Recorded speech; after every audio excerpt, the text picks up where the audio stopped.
We gathered data to prove the major effects of heart disease and diabetes. Our goal is to explore the things that lead to common health problems and how those problems can indicate possible comorbidities. We hypothesize that as you get older and have serious health issues, you will likely have other comorbidities. Additionally, we hypothesize that your habits and lifestyle are the biggest indicators for serious health conditions. So we started off by exploring some of the data that we downloaded, and we mapped a few general graphs. So this first graph here is mapping physical activity with different age categories. And this physical activity is not counting the time you spend working. So in the 20s and the 30s, there's a dip because that's when people work the most. And then as they grow older, it goes up, and it can be inferred with the height that as you grow older, people do take more care of themselves because they know they are more prone to several different kinds of diseases. And in this next graph, it's just the general percentage of all the age categories that were surveyed to make this data. And you can see that there is a clear unevenness between the younger and the older people. And so that's probably why the data really goes to a lot of the older people.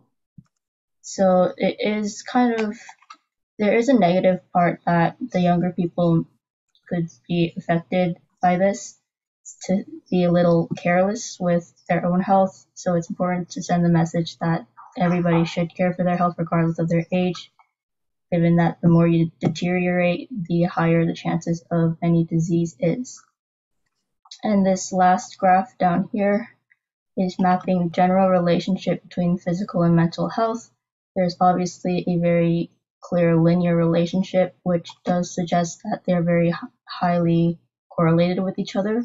So rather than considering them two separate things that many people do, it would be helpful to consider them very similar, including treatments. On the first graph under how heart disease can affect your life, physical health is described as how many days in the past 30 days you were physically ill or injured. People that have heart disease have a lower mental health but still have a good physical health. Those people who do not have heart disease have a much higher mental health but have a lower physical health. Avoiding heart disease is key to having the good physical health and mental health, which they coexist with each other. You can't have one without the other. In the second graph, it is measuring the average BMI of those who have heart disease and who do not. And it was found that people that have heart disease also have a higher average BMI than those who do not. Maintaining a low BMI is essential to preventing heart disease. The third graph shows the average BMI for each age category that was surveyed. A good, healthy BMI should be between 18.5 to 24.9 on their scale.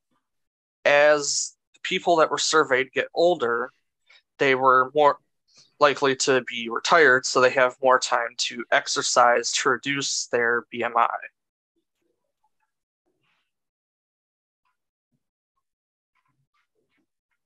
So this next graph shows the correlation between diabetes and heart disease. So the bars represent the amount of people with and without diabetes that have heart disease. As shown, the number of people who both have diabetes and heart disease is a lot less than those that don't have diabetes but have heart disease. So this suggests that there isn't much correlation between the two conditions. So in this data set, 9% or about 27.4 thousand were found to have heart disease, and about 13% in this data set were found to have diabetes.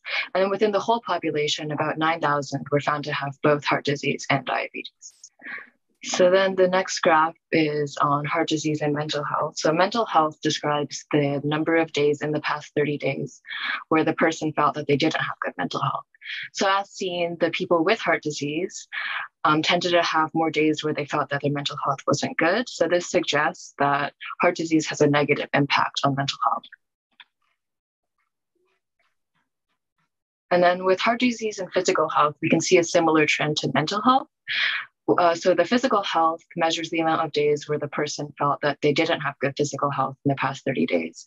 So as we can see, there's a similar trend here where the people with heart disease had more days where they felt like their physical health wasn't good. And again, this suggests that people with heart disease have worse physical health. And then so the next one is on heart disease and sleep time. So as you can see, there's really not much difference between the two. So this suggests that heart disease doesn't have an effect on sleep time.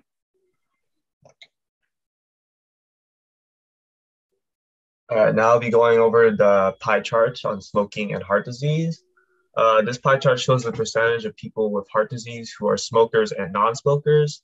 This chart shows that the majority of people with heart disease are smokers, meaning that smoking may have a negative effect on a person's health, and it can lead to a higher risk of heart disease.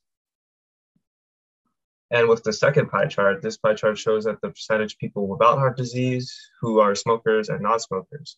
The majority of people without heart disease are non-smokers, and combined with the earlier pie chart shows that smoking would have a definite impact on chances of heart disease. So basically, smoking, you already know it does lung cancer and all that. It's pretty bad. But now you know that also leads to higher risk of heart disease. So don't smoke. Here we're showing the effects of alcohol on heart disease. Our first graph just is based on data of people with heart disease and how many of them are alcoholic, how many are non-alcoholic. So we can see that only 4% were alcoholic. If we go to the next chart, we have people, this is based on data with people who do not have heart disease, and sorry for the typo in the title, but only 7% were alcoholic and 93% were not. So by observing the first chart, one can infer that alcohol doesn't have a direct effect on a person's chance to have heart disease, since an overwhelming majority that do have it are not heavy drinkers. But the second chart shows us that those without heart disease, very many are not heavy drinkers either. So this shows us that there is an imbalance of collected data on alcoholism in our data set, and its effects on heart disease are uncertain. Though the presented data depicts otherwise, it is a scientific consensus that heavy drinking can lead to heart failure. The CDC also states that heavy drinking can lead to cardiovascular problems like increased blood pressure and heart disease. Looking at all this data, we can see that physical health is a big factor for serious health conditions like heart disease and diabetes. It has a great effect on the physical and mental health of all age categories. Although not all the data correlated, there is more to heart disease than the eyes can see. Awesome. And then Rachel, if you want to kick us off for like our trials and tribulations, just a quick little 30, 40 seconds, I would appreciate it.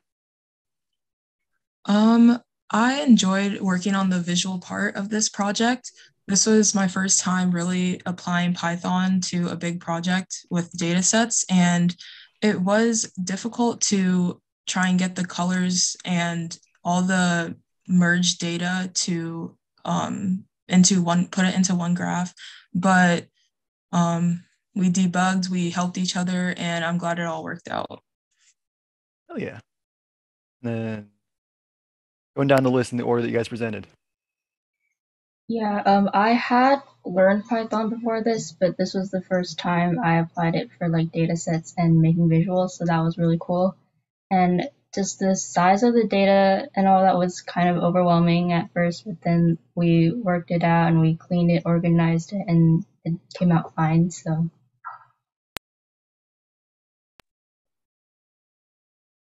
A while ago at my school, we had a after-school club that did some Python, but not a lot. So it was like the real basics.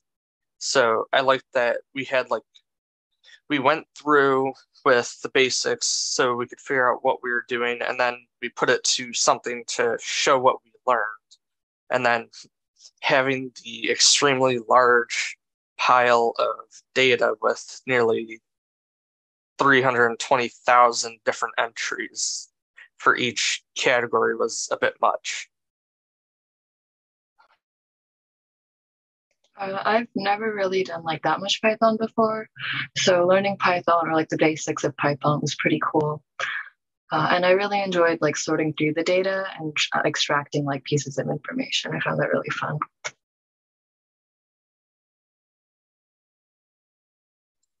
I learned Python a bit freshman year, then forgot all of it, and then we did it again, and that was pretty cool relearning it. And then like next day we jumped right into a huge mass of code, which is weird, and it hurt my brain a lot. But it's cool seeing all the products come together, and we made all these visuals, and it's great. So I came in with Python experience. I had taken a whole semester to learn Python, but through this course, the really quick speed run on it was pretty much was just enough than a whole semester's worth. So the speed that it goes through and what it covers in the course is pretty good. And the data science was also good. There were many challenges, like trying to access 2 points of a data set at a time. And it was really entertaining to figure out how to solve these problems.